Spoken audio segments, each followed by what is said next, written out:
And you need no introduction, but I'm going to do it anyway, Senator. Senator Adam Schiff is joining us. He is the U.S. Senator here from California, and many of you may know that Senator Schiff served some 12 terms in the House of Representatives for the 27th, 28th, 29th, and ultimately 30th District here in California, and became to national prominence in part when he was chairing the House Intelligence Committee, ultimately was the impeachment manager in the first impeachment of President Trump, and has been a strong voice for law and order and civil society, and all the things that the nonprofit sector so much depends on. So we're delighted to have him here in this moment when, in fact, we are seeing threats like, honestly, I think it's fair to say, unprecedented, never before, coming from the federal administration and leaning heavily on our representatives to help defend civil society and the nonprofit sector as a whole. So with that, by way of introduction, Senator, I'm going to hand the floor over to you, and we thank you for joining us. We will have a few questions afterwards and some other leaders from the sector across the state joining. Thank you. Terrific. Geoff, thank you so much for the introduction, and thank you all for jumping on line with me today. Wonderful to see you, even if it's in two dimensions only. But let me just start out by thanking you for the extraordinarily important work you do every day. I don't think there's been a more challenging time to provide the kind of services that you provide, or a more essential one, as we are dealing with all the impacts of this new administration, as we are feeling the full brunt of the legislative agenda of the current majority impact the work of nonprofits all over the country. The effects of H.R. 1, the big, beautiful bill, as the president calls it. I have a different terminology for it. But the impacts are already immediately being felt, and the most severe impacts, though, are still to be felt, and they will be devastating if they go into full force. So let me maybe start with a little bit about the shutdown and what's happening, what the debate is about, what I am fighting for in the course of this debate. And as you all know too well, because these are the same people you serve, there are going to be millions of people unable to afford health care if these ACA tax credits are not extended and if the full Medicaid cuts go into effect. There is no amount of state backfill to make up for the loss of over $1 trillion in resources. There is no way the nonprofit sector on its own can somehow surge capacity. It is going to mean people losing their lives as a result of these healthcare cuts. And of course, the cuts go way beyond healthcare to food assistance and so much vital service for the American people. But what we have prioritized in this fight is the restoration of these tax credits on the Affordable Care Act, so that families do not see their premiums dramatically increase, and so that we can contain or try to contain at least one of the escalating costs that are driving people out of the market for health insurance. It brings me back to when we passed the Affordable Care Act. I remember doing sidewalk office hours in the Glendale Galleria, and I had someone come up to my table quite indignant and asked me how I voted for that bill, that Obamacare bill, and I said I voted for it, and he turned around, said, "I will never vote for you again. What could you possibly have liked about that bill? What could you possibly have liked?" And I said, well, there were a lot of things I liked about it. I liked the fact if you had a kid who was 26 or younger, they could stay in your policy. I like the fact that if you had a pre-existing condition, you could get health care. I like the fact that tens of millions of people that otherwise couldn't afford care are going to be able to get care. And he turned to me and said something I had never heard, even in the massive screaming town halls. When I said I like the fact that tens of millions of people who can't otherwise afford care are going to be able to get it, his answer was, "And you really think that's such a good idea?" And I said, "Well, yes, I do. Don't you?" And he said, "No, I don't. If they can't afford it, they shouldn't have it." And it's that ethic that we are up against. That is the idea that if people can't afford healthcare, an increasingly costly healthcare system, that somehow it's their fault and they should be denied access. I think that is really a fundamental aspect of what we are fighting over during the course of this government shutdown. But it's also, I think, a key element of what we are fighting for in this negotiation. This deeply impacts also the work you do, that when we agree on funding, whether it is for aid programs or education programs or healthcare programs, when we agree on funding, that agreement be observed. That is, if we decide, okay, Republicans want this funding priority, Democrats want this funding priority, we'll agree to compromise and put in both those priorities, maybe not to the full degree that we want, but when we come to that agreement on a funding bill, we need more than verbal assurances that it will be honored. Because what we have been seeing is once the agreement is reached, the administration is unilaterally refusing to spend money that Democrats prioritized in the budget, illegally impounding it or rescinding it. And they're effectively telling us in this moment, we're going to continue doing that. So you can reach an agreement with us. We don't intend to honor it. So we're insisting on language in future funding bills, including the one we're negotiating right now, that provides some guarantee that the funds that we achieve to support our constituents will remain funded and that those programs will continue. So that's a big part of what we're fighting for in this bill. But in the meantime, I know the impacts of the shutdown are reverberating through the economy, affecting the work you're doing, affecting SNAP benefits and the WIC program, Head Start. I know that the curtailment of so many other grants, many of which had already been approved, is also deeply impacting your operations. You've brought on additional staff, you've increased capacity because you've been given a grant, and now you're told that grant is being suspended, or you can't even get an answer as to what's happened with that grant. So I understand the unique challenges that you're facing. We want to work with you in every way we can to help you meet those challenges. I look forward to the conversation today about how things look going forward. How do we address the crisis that we're all facing together, but you are at the point of the spear. So thank you for jumping on, and very much look forward to our conversation today. Thank you, Senator. I appreciate that you mentioned a wide range of those issues that are facing us. And before I bring on my colleagues, I'm curious if you can speak to how nonprofits do show up in Washington with your fellow senators and representatives in the House, and if there's any advice you have on telling those stories and building that connection. We often hear that those in the rooms where those decisions are made, whether it be budgetary or policy driven, don't always have the direct connection or understand what's happening on the ground in communities. Are there things we could do to make sure those stories are told? Absolutely. And, I would say there's sort of a hierarchy of the value of certain contacts. The most personal are the most effective. So when you can meet with either House members or senators in their state or in their office in DC, that has the most impact because you're able to put a human face on the services you're providing, or when you bring clients of yours, they put an even more personal face on what the way they've experienced and how they've benefited from the work you do. It has a lasting impact. It really helps concretize for people what this debate is all about. Now, that's not always possible. And so, when you can call, when you can write, all of those contacts matter. There's a perception that members of Congress are indifferent to constituent feedback. That's really not true. I think more often the case is people respond to what they hear. And if they don't hear from people, then they don't think there's much of a need, or they don't think there's much of a problem. So that communication is really important. And what's more, during the debates we've had over this, whether it's debate over the big ugly bill or debates we have every day, being able to tell your stories, being able to tell the stories of the people you serve is powerful.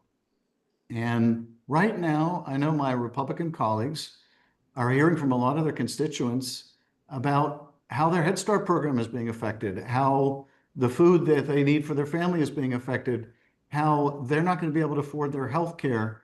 And that pressure, I think, is what's necessary to drive them to the table to try to resolve this. But it's also important for those of us that are aligned with what you're fighting for to hear those stories too, to be able to tell them, to be able to help shape public opinion so that we can win these fights in Congress.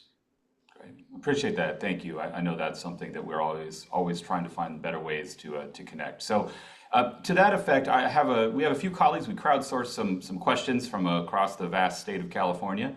So I want to bring on some of our nonprofit leaders, first of whom is from Sacramento area. So Wilfredo Cruz Jr., who's the executive director at Community Resource Project. And we'll start the conversation there. Welcome, Wilfredo. Thank you, Senator Schiff. So, as a nonprofit leader in the Sacramento region, organizations like ours are at the front lines feeling the immediate and deeply destructive consequences of the current administration's federal funding freezes and cuts, which you previously noted. These abrupt and often politically driven decisions, like the recent cancellation of millions in health grants to our region and threats to food assistance, create profound unpredictability. My question is this, beyond fighting specific cuts in the budget process, what concrete systematic federal legislative action can we, as nonprofits operating in our own communities, all champion to establish due process, transparency, and insulated funding pipelines that safeguard us as nonprofits in California from the sudden and chaotic impulsive decisions of any future administration seeking to negatively affect those of us who are serving our most vulnerable communities? Well, I appreciate the question and thank you for the work that you do every day. And I know that unpredictability is just so destructive and vexing. It's one thing if you're fighting to get a grant and you're uncertain whether you get it. It's another when you have a grant and you're uncertain whether you can keep it. And having long-term predictability so you can sustain your services to the community is vitally important. In the current Congress, where I'm very much in the minority, Democrats are in the minority in both houses. We're obviously not in the White House. Using legislation is extremely difficult. There are only a few opportunities to legislate fixes to the problem you described to provide some predictability. And right now, the only leverage we have is in this shutdown fight where they need our votes. And so that is why we're trying to include language in the bill to provide some predictability so that when we do get funding streams, that we can be confident that they will continue and won't be curtailed arbitrarily. You know, for the president to say and for Russell Vought to say and to use the shutdown as a pretext to say, we're going to cut Democrat programs. What they mean by that is we're going to seek to punish Democratic constituencies in every way we can. Now, first of all, they've been doing those cuts irrespective of the shutdown. You know, they're using the shutdown now as an additional pretext, but they've been canceling these grants to begin with. I met with the mayor of a small city outside of Los Angeles. It's a city that is, I would say, 90% Latino. And in addition to the ICE raids, they had one of their grants canceled because they used the term disadvantaged community in their grant application, which is absurd. But also, you know, students aren't showing up in school as a result of these raids. People aren't showing up at work as a result of these raids because kids aren't showing up in school. There's a loss of revenue to those schools, and there's a real risk of implosion. And so being able to, at least with one aspect of the work you do, provide predictability. That is, when you get a grant, you get to keep that grant. You get to use the resource of the grant is really vital. We're trying to build those safeguards in. The most effective tool we've had has been litigation rather than legislation, since they control everything. But by putting protective language in legislation, we improve our position in litigation. And even if we're not able to get legislation accomplished in this session, if the majority changes in Congress, we will need a whole new host of rules to prevent this kind of capriciousness in the future that you talked about. I introduced the bill last session that passed, well, it was a couple of sessions ago, passed with a Democratic majority in the House. I've reintroduced it in the Senate. It's called the Protecting Our Democracy Act. It essentially tries to rebuild a lot of the guardrails of our democratic society that have come down. But new guardrails are coming down all the time. And some of the most important are around protecting Congress's power of the purse. That is, to make sure that the funds we allocate are actually spent in the way we intended. We will work with you on language now and in the future to protect these funding streams from arbitrary rescission in the future. Thank you. Thank you, Wilfredo, and thank you, Senator. We're gonna go a few hundred miles south now, and I want to invite on Monica White, who knows well some of the challenges around the food system. She serves the CEO of Food Share of Ventura County. So, Monica, welcome. Thank you, Geoff, and thank you, Senator Schiff, for being here today.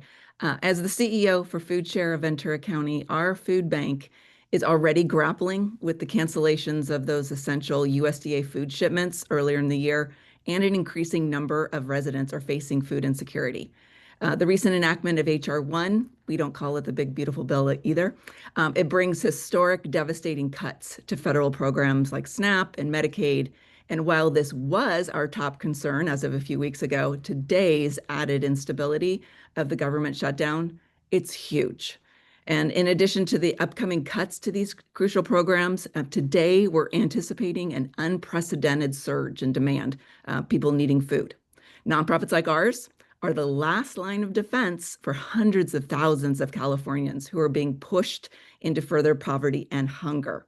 And as you know, nonprofits alone cannot shoulder the devastating human and financial burden of the decimation of this federal safety net.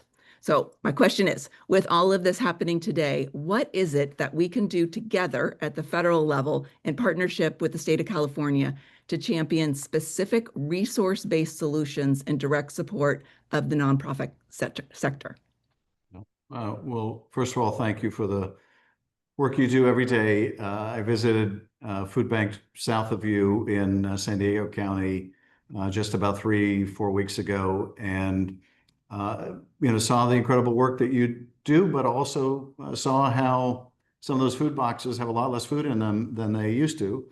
In addition to the cuts that you've described, the administration has also done away with some of the farm to food bank programs that were also a great source of fresh produce for your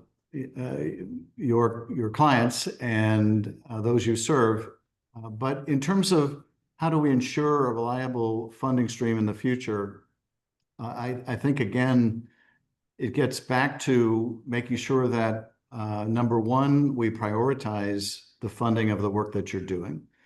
We recognize all of the unmet need there. We recognize the fact that in a country as wealthy as this one, no one should be going hungry. No one should be going hungry. It's morally wrong and bankrupt. It's economically foolish and unsustainable. It doesn't contribute to our society and economy when people can't even have the certainty of their next meal. So we need to prioritize this in our funding, and we need to make sure, again, that when we do create these funding streams, that they are honored and maintained. At the moment, I think the fight right now is to prevent further harms. And the most immediate harms that you mentioned, that is those that are going to be occasioned by the shutdown, we are trying to fight. We are trying to fight them using litigation because, notwithstanding the shutdown, the curtailment of certain funds is just plain illegal, as is the firing of some of the federal employees who are necessary liaison for some of these services. But more than that, we need to look for new opportunities in the future when the majority changes, when the priorities change, when we're not fighting just a defensive battle.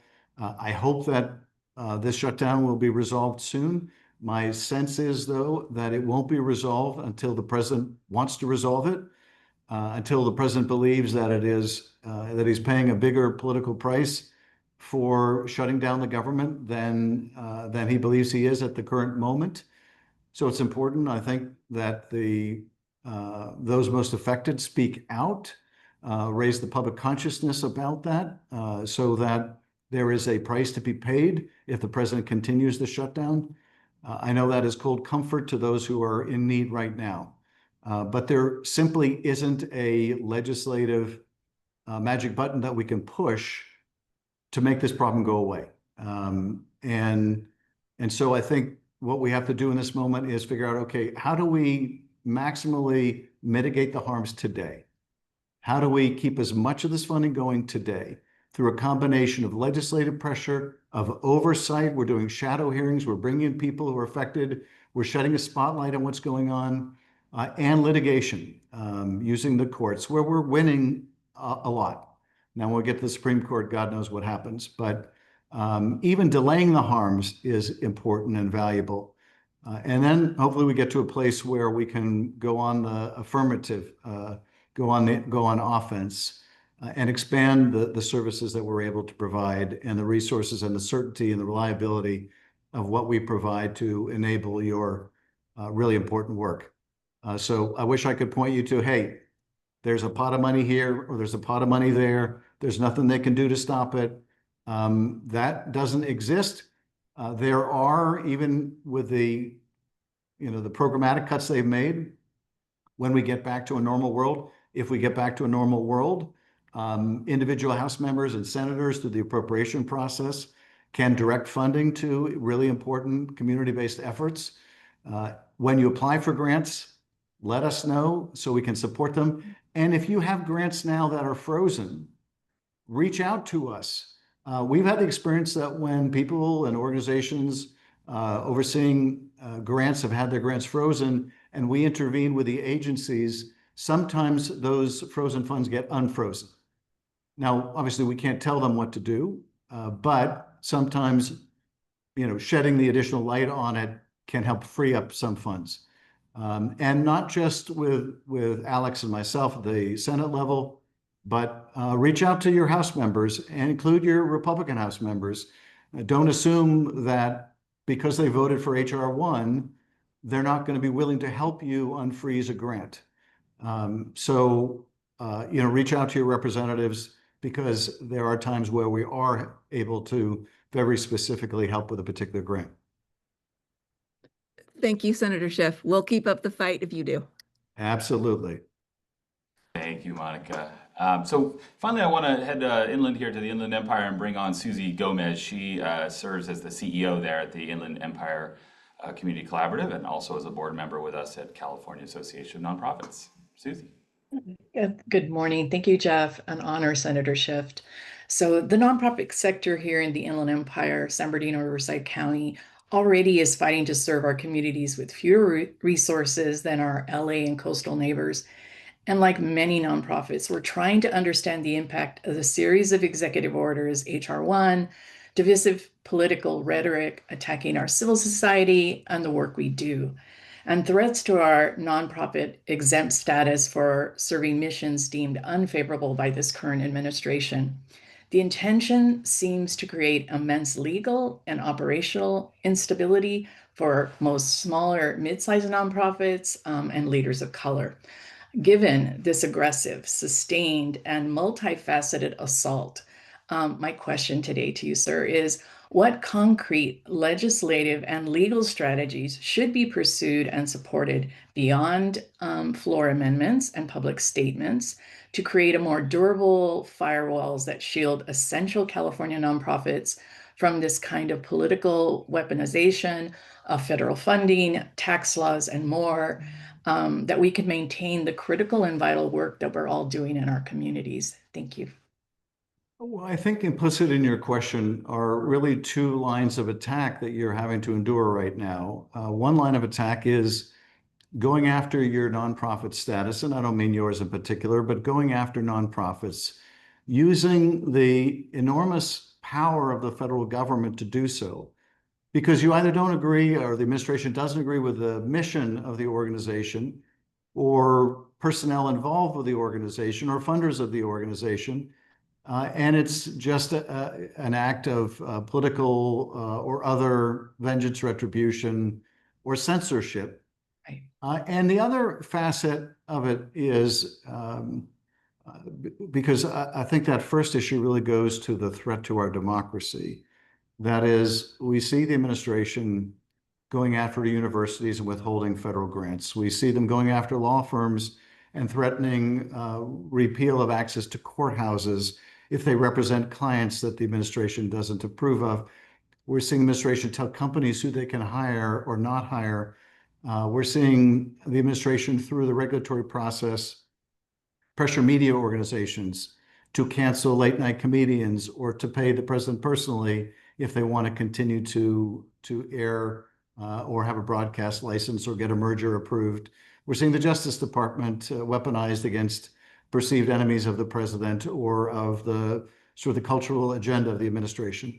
So the attack on nonprofits is a part and parcel of that broader attack, an effort to silence and intimidate the president's critics or the administration's critics or those who are not fellow travelers in their cultural agenda. But there's also the broader kind of censorship agenda. It is really astounding to me that a party that once claimed to be anti-censorship and took great umbrage at being censored should now be such an agent of censorship, where if you use the term disadvantaged communities or at-risk communities, or God forbid you use the word diversity or the word equity or the word inclusion, as if these are all horrible things that you should have your grants taken away, etc. I've never seen such a profound effort at censorship. And so we need to put in place protections so that people's rights to associate in the form of a nonprofit, people's rights to speak are protected, and there isn't an arbitrary use of the enormous power of the federal government to go after people think or speak differently. Now, I'm not optimistic about our legislative ability to do that at this moment in time. This moment in time, I think the only really effective remedy we have is litigation. Most of these efforts are unlawful, but here's the thing. Does your nonprofit, and I don't mean to single you out, and this is a rhetorical question, but does your nonprofit or the vast majority of the nonprofits on this Zoom, do they even possibly remotely have the resources to fight an administration that is determined to take away your tax-exempt status? So you may have a perfectly airtight case to defeat this effort, but do you have the resources to fight the federal government for years? And the reality is, no, you don't, and they know it. And this is why I think it's been so important that we have seen nonprofits speak out jointly. There is safety in numbers. And really across all of our institutions, there's a problem that people refer to as the collective action problem. They go after one university and all the other universities think, if we just keep our head down, maybe they won't notice us and our academic freedom. They go after one law firm and all the other law firms think, you know, there but grace, with the grace of God go I, and we don't want to speak out because we'll be targeted next. Well, that doesn't work. It simply means that one after another, administration silences its critics. The only way out of this conundrum is for people to stick together, organizations to stick together, to litigate together, to speak out, to defend each other. That's how we get through this crisis our country is going through right now. But for the near term, these impermissible efforts to take away tax-exempt status or to defund programs or grants because they use perfectly appropriate, perfectly lawful terms need to be resisted in court. And we're having a lot of success in court. And I think even though who knows what happens when things get to the Supreme Court, I don't trust that court, sadly. It's become a partisan institution like everything else. But if we can delay the harms, we can mitigate the harms until legislatively we can end the harms. Thank you so much. Appreciate your listening to us today and your advocacy. So thank you. Thank you.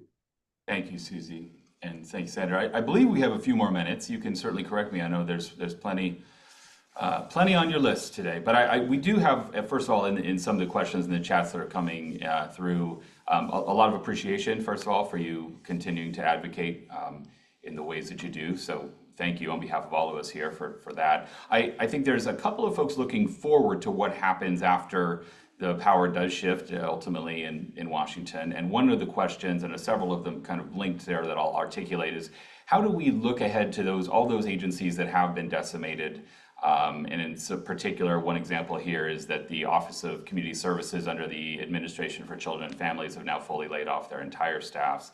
What strategies are you looking to, and what can be done to rebuild, restaff when the time comes that that's possible?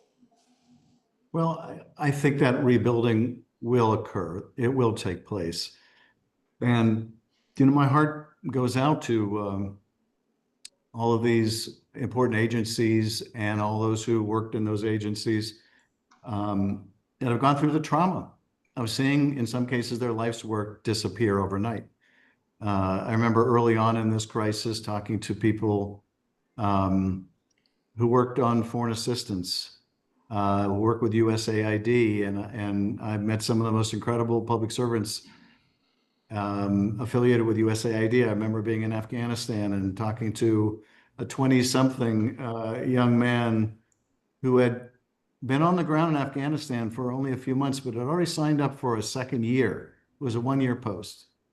And I said, wow, you like it here so much, you've already signed up for a second year after only being here for a couple months. And he said, no, it's not that so much as we're in the development business and you really can't see the fruits of your effort in a single year. I want to see the results of my work here. And that's the kind of public service oriented people who are working in the space that you're working in, that a lot of federal employees are working in. They're not in it because they're going to get wealthy doing it. If they thought they were terribly misguided. No, they're in it because they have a passion for it and they have a passion to serve.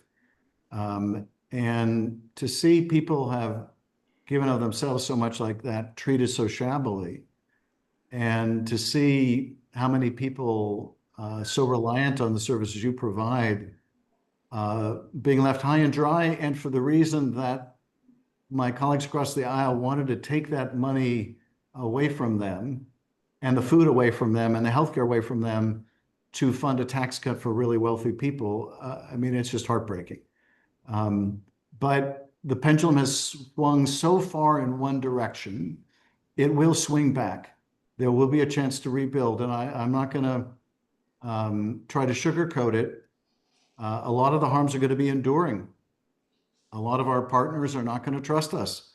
Many are going to wonder, okay, you're able to provide these services now, but what happens when another administration rolls into town? How do we provide some certainty, some continuity? I think really only the passage of time will answer that question. But I am fully anticipating us rebuilding what's been broken down and torn down, establishing new guardrails so that no future president administration can so willfully, sometimes gleefully violate the law. But I do want people on this Zoom to have the optimism that I have, which I know is in short supply these days, that it's not always going to be like this. I think when you're in crisis and our country is in crisis, it's hard to see how it ends. Sometimes it's difficult to see even if it will end, but it does end. This too shall pass. But we have a mission right now to try to minimize the harms while we go through this until it passes, and then we will rebuild. And hopefully we will rebuild better and even stronger than what we had before. Right. Well, here's to that. There are two things that have been brought up, and I'll maybe close on this. We'll let you go. One is, you have referred many times to the power of the courts as one of our best tools at this moment. And I didn't mention this during the introduction, but some folks may know that you were previously an assistant U.S. attorney and have decades of experience using the law as a tool for these things. Are there tools that, I mean, given that we are in California and we have a much more friendly legislature and leadership and Department of Justice here relative to some states, to the sector and to civil society. And I will share that one thing we just recently had a big success in here, if you may already know this, but AB 1318, a bill signed by Governor Newsom just days ago, would actually, now it is on the books and defends the nonprofit status in California to the extent that we in a state have the power to do so. And we sponsored that bill working with Assemblymember Mia Bonta. And so that's a tool within the state, and several of our guests here are asking, what can the state do legally, politically, otherwise? We all know there's no general fund solution to filling the gaps on the money side right now, but what other tools from a legal perspective might be valuable from where you sit. Yeah. We could use in state. Well, first of all, on the funding question, you're obviously right when you say there's no amount of state backfill that's going to hold you or the people you serve harmless. Yeah. Nevertheless, in the state, like at the federal level, there's a competition for resources. So your voices at the state level are super important right now because everybody's competing for fewer dollars, and you're representing some of the most in need folks anywhere in the state. So continue your work with the state to make sure that the legislature and governor prioritize the needs of our most vulnerable residents. But in terms of tools, we are in such uncharted territory and vis-a-vis the federal government, hostile territory, that it calls on us to explore a whole range of options that we never thought we would need to do. To give you one example, I don't know that people can trust, it's an astonishment to me to hear myself say this. I don't know that people can trust the recommendations coming out of the CDC when it comes to vaccines. Now, previously, I would hear conspiracy theorists say something like that because that was confined to the realm of conspiracy theory. But today, the conspiracy theorists are the members of the Vaccine Advisory Committee. And what California has done as a result is say, okay, if our citizens can't rely on CDC for the recommendations, we're going to establish our own science-based commission to make recommendations to Californians. That was never necessary before, but it is necessary now. And it may very well be that we have to enact protections for Californians when their federal rights are taken away from them, to ensure that Californians are protected from harmful policies of the administration. There are limits, legal limits to what we can do. Some of the things that we might like to do might be preempted by federal law. There is, of course, a great collision between where California is coming from and the federal government when it comes to issues like immigration. But within the domain that we have that is not preempted by federal law, we are doing what we can and must do what we can to help protect people. So there are lots of opportunities to think creatively with our state government. The biggest challenge of them all is one I think the governor referenced some time ago. This is a very difficult nut to crack, and that is the administration right now is withholding funds from blue states. They're canceling grants in blue states. They're canceling projects. This happened long before the shutdown. Long before the shutdown, for example, they announced they were canceling Army Corps of Engineers flood control projects in California. Now, why on earth would they do that?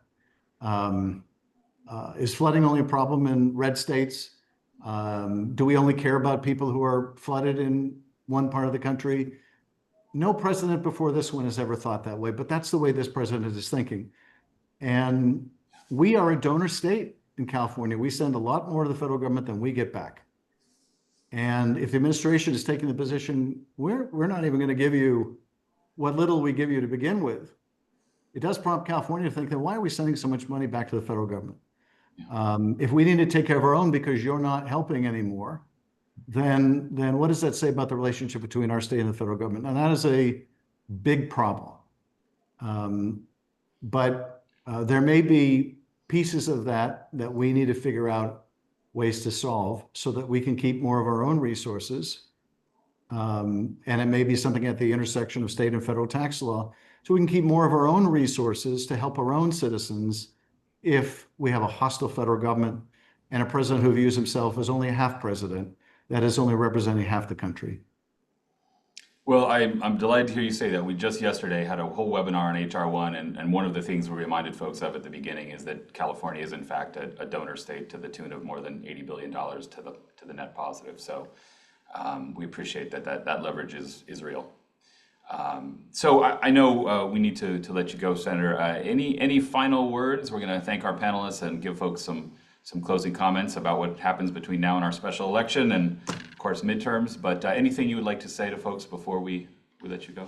Well, I just want to say again how much I appreciate what you do. I've had the opportunity throughout my time in Congress and as a state legislator before that to visit many of you and your organizations and to see the incredible work you do, how it comes from the heart and how vitally important it is to people's, basic survival needs. So thank you for what you're doing. And as one of your representatives mentioned earlier in the Zoom, when she said, we're not going to give up the fight if you don't, I'm not giving up the fight.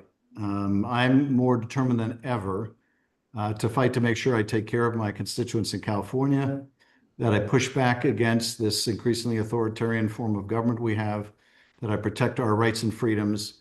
So I'm more determined than ever. And I also believe, as I mentioned earlier, that we will get through this. We cannot give in to a kind of despair that leads to paralysis. We have to understand we're going to get through this. And prior generations had to do a lot more, frankly, to preserve our democracy. They had to go off to world wars to do it. We don't have to do that, thank God. But nevertheless, we have the same obligation to future generations that our parents and grandparents had. And we have to do our part. And I know you are every day. And I want to thank you again and let you know you have a strong partner in that fight. Thank you so much, Senator. We appreciate you being there fighting the good fight on our collective behalf here in California. So we'll continue to be in touch, as they say, about all the things, the work happening. I want to thank you. I want to thank our three fellow question askers, panelists, Wilfredo Cruz, Monica White, and Susan Gomez. And I just want to remind us in closing today, we are just a short few days away from a special election here in California on November 5th. And so get out the vote is always on our minds, and anything you can do to encourage yourselves, your colleagues, your volunteers, your staff to vote with their mission, a longtime campaign of ours at CalNonprofits, please do. We also, of course, are now counting down to the midterms next year, and we'll see what lies between here and there. But on behalf of all of us here at CalNonprofits, again, thank you to Senator Schiff. Thank you all for joining us, and we will continue to share whatever information we can to give everybody the tools we need to build the power that the nonprofit sector truly has and deserves to have on behalf of all of our communities. So thank you so much, and we will be with you again soon.